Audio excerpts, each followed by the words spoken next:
Perkenalkan, nama saya Sandi Septian. Saya dari kelas C2 Informatika,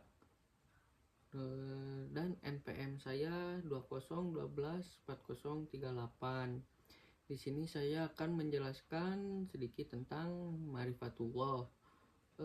Ma'rifatullah berarti mengenal Allah dengan sebaik-baiknya melalui hati, akal, wahyu, dan tanda-tanda ciptaannya. Ma'rifatullah bukan hanya sekedar mengetahui bahwa Allah itu ada, tetapi kita juga harus memahami siapa itu Allah, sifat-sifatnya, dan bagaimana hubungan kita dengannya, sehingga melahirkan iman dan ketaatan. Tujuan Ma'rifatullah adalah yang pertama, menguatkan iman. Semakin mengenal Allah, semakin kuat keyakinan seorang muslim. Yang kedua, menumbuhkan rasa cinta kepada Allah karena mengetahui betapa besar nikmat dan rahmatnya. Yang ketiga, membimbing akhlak yang baik. Orang yang mengenal Allah akan takut berbuat dosa dan berusaha taat. Yang keempat, ada menyadari tujuan hidup, bahwa manusia diciptakan untuk beribadah dan berbakti kepada Allah. Bagian dari Ma'rifatullah yaitu ada al-adilah, ala wujudilah, atau bukti keberadaan Allah. Seorang yang mengaku muslim sepantasnya mengenal Allah dengan baik. Seseorang yang mengenal Allah dengan baik pasti ia akan tahu tujuannya. Ia diciptakan ke muka bumi, ia akan tahu untuk apa hidupnya di dunia ini, dan ia mampu setiap waktu yang ia lalui semata-mata hanya untuk beribadah kepada Allah SWT. Dan yang pertama ada dalil al-fitri atau dalil fitrah. Dalil fitrah adalah dalil yang bersumber dari kodrat atau fitrah manusia, yaitu sesuatu yang bisa diketahui melalui naluri atau akal sehat tanpa memerlukan teks wahyu.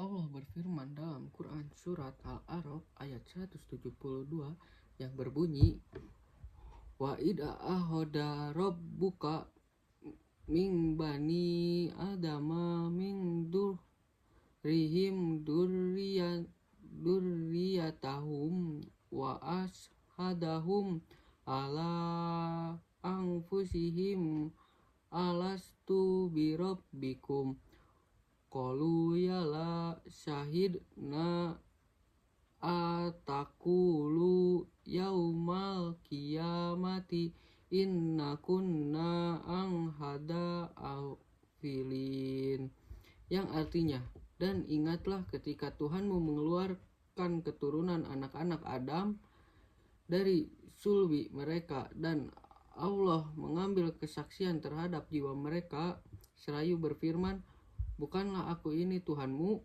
Mereka menjawab, betul, Engkau Tuhan kami.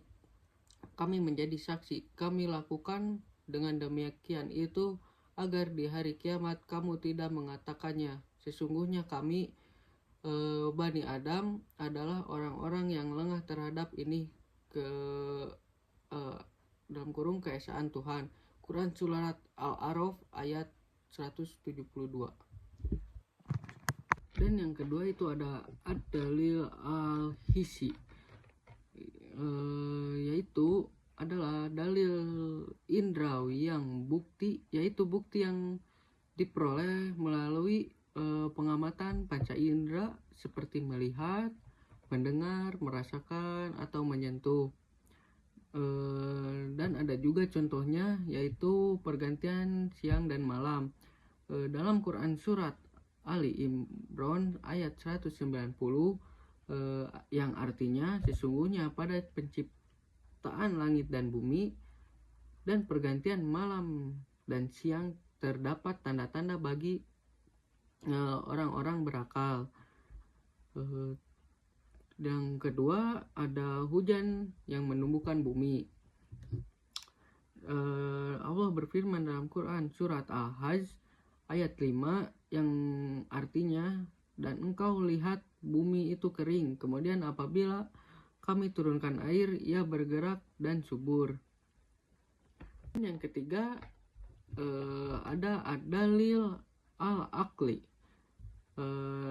yaitu bukti yang bersumber dari akal sehat dan penalaran logis untuk menetapkan kebenaran, terutama tentang keberadaan Allah, keesaannya, dan keberadaan wahyu.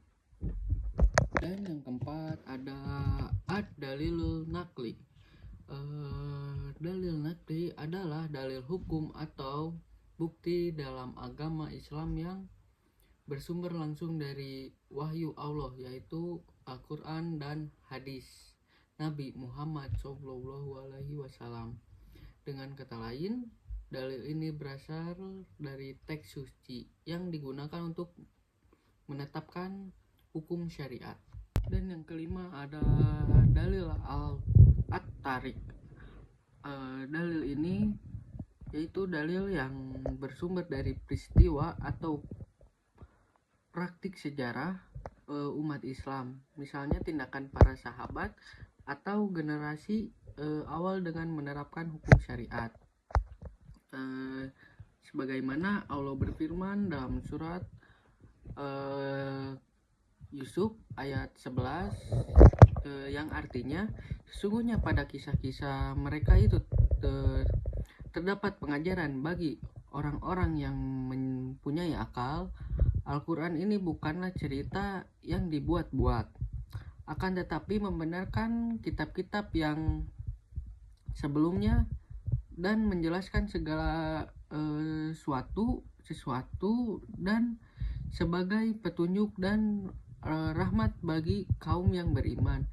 Quran surat Yusuf ayat 111.